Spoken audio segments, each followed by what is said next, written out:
Peace and hello. Welcome to the start of my channel, Spiritual Shinobi 3. Now you're probably wondering, okay, what does the 3 stand for? 3 is a very, very powerful number. If you study numerology, which I don't know a whole lot about. I dabbled into it years ago, and it never became a consistent study. But every now and again, I would look up certain information. Let me see if the lighting is good on this. And whenever I needed, information on certain things, I would study what this number meant, what this number stood for, what this life path number was saying, things like that. But basically, this line was blank real quick.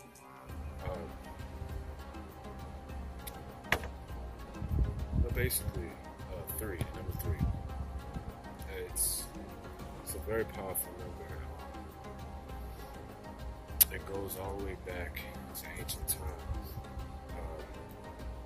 I won't go too deep into that as well.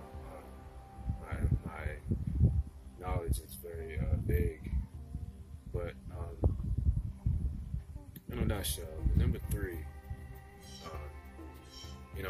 People they have this saying like things work in threes or whatever. In baseball, 3 strikes you're out, 3 strike rule.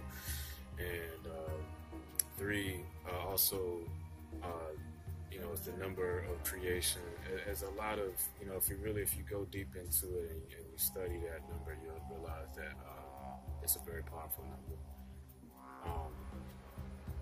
So that's why I decided to use it.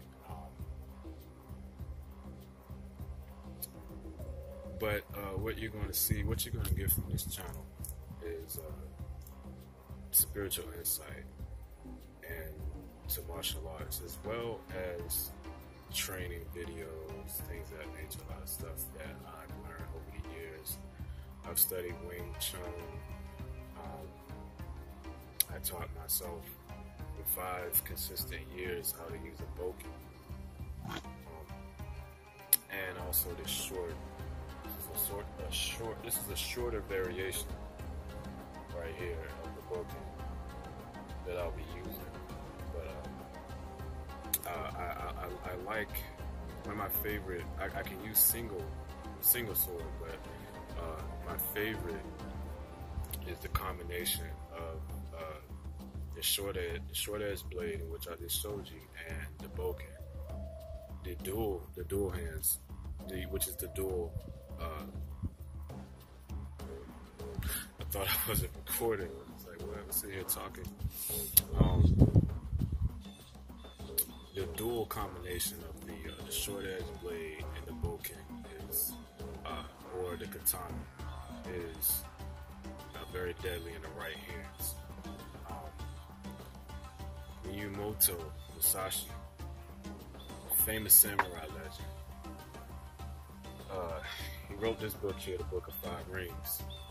Basically, what this book, what he talks about in this book, there's 5 rings, and each one of those rings represents 5 elements: fire, water, earth, air. And pretty sure you're wondering, okay, well, what's the 5th element? The 5th element is the void, where the other 4 elements were created from. Basically, the void representing, I guess you could say, the universe. The nothingness is what is also known.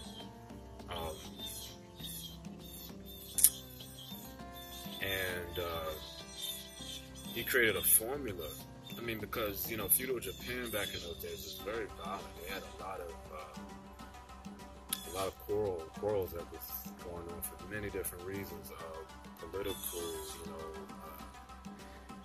mainly that. and there's a lot of people in high places with a lot of money that just, it's always been human nature to control things. Japan they really got out at that point in time. They really got out of hand. It was very violent, very brutal, and survival was an everyday, not like today, but it was an everyday thing. Your life could be taken in an instant, for any given reason. But so back in that time, his formula for survival was in his book. And so when you read it now, there'll be a lot of things that you really can't relate to in this day and age. But you still can apply it. I mean, if you have an open mind and really interpret the elements to your, I guess, like, to where you are in your life. And so, the funny thing is, like, I've read each ring. I've read the Book of Fire.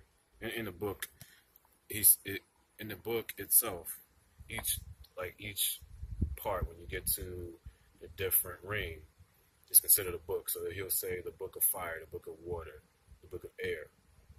And when you start to read it, it goes in depth about what his philosophy is, as far as, and it's all basically, what the rings are. Okay, I gotta go ahead and break that down. What the rings are is basically different concepts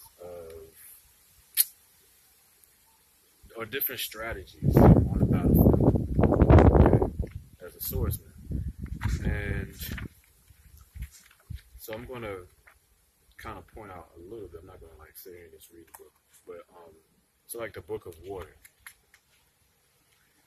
and he starts off by saying, in the Book of Water, the entire strategy of my two-sword school is revealed. The entire strategy, okay? And so that's for the water element. You should think each thing through completely and not simply gloss over the words. It is important to understand. It is important to understand what you are reading and studying.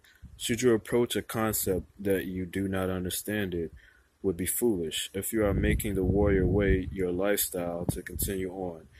When I say that language is limited in certain respects, it should be understood that while information may be evident, knowledge is not necessarily obvious.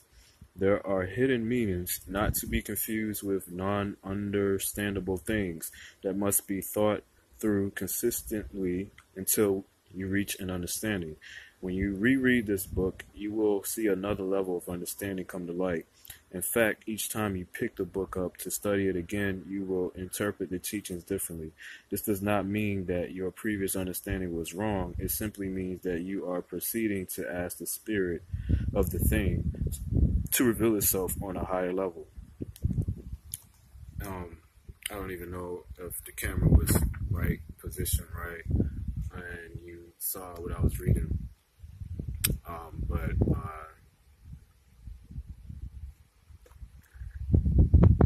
But yeah, I like how he said the spirit of the thing, because that's how my journey has been.